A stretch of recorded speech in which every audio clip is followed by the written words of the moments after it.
SMA Muhammadiyah II Palembang mengadakan lomba PMR SMP SMA sekota Palembang yang diikuti oleh 75 tim. Doso Susilo Kepala SMA Muhammadiyah II Palembang mengatakan rangkaian perlombaan diadakan selama 2 hari dengan nomor yang dipertandingkan yakni tandu putra-putri, cepat tepat dan traveling. Melalui kegiatan ini, setidaknya dapat melatih para siswa untuk menjadi relawan penyelamat dengan standar penyelamatan yang telah dilatih serta peduli dengan yang lain yang membutuhkan pertolongan.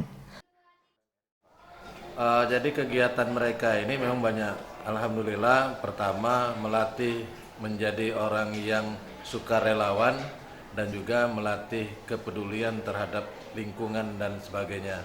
Jadi lingkungan di sekitar ini membutuhkan semangat dari anak-anak kita dan upaya dari generasi muda inilah yang nantinya akan menjadi orang-orang yang besar.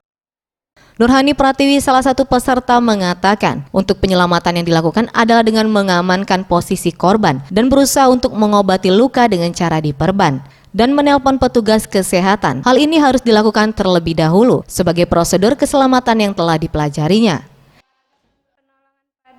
Korban yang dilakukan ialah membersihkan luka, lalu memberi obat merah dan membalut luka agar pendarahan tidak berlebihan. Setiap pemenang mendapatkan trofi dan piagam penghargaan dari pihak sekolah. Tim Liputan Sriwijaya TV.